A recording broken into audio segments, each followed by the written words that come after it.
Friends, please excuse the delayed call out for signature collectors on this critical question of corporations claiming personhood under our laws. There's still 2 weeks to get the rest of the required signatures to get this question on our ballot. This question feels both central to those who get it and remote for those who don't. The process of collecting signatures in and of itself is one of the few times where we really truly go to the grassroots and talk with our neighbors and strangers about the critical nature of legal and policy decisions in our lives. Whether it's the Citizens United decision funding campaigns of most powerful interests in our country, to the foreclosure issue where mega banks are in fact the only entity exempted from the subpoena powers of attorneys general, so that we cannot force them to open their books and show us the evidence of literally millions of illegal transactions, illegal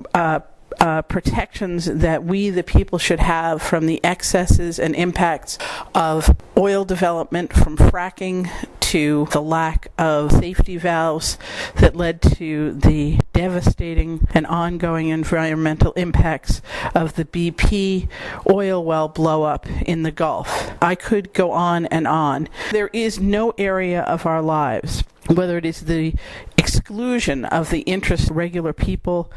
in being allowed to bring single payer into the debate on national health care reform,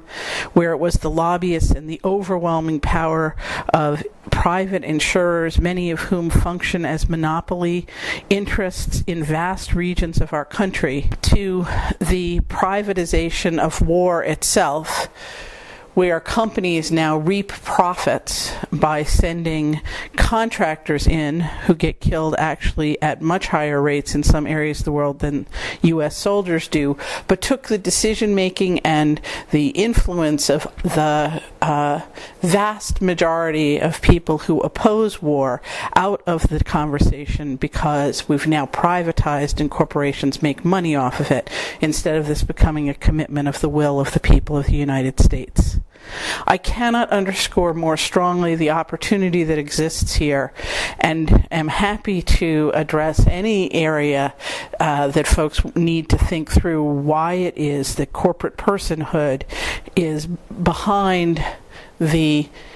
endemic power grab that corporations have been able to accomplish increasingly over the last couple of decades.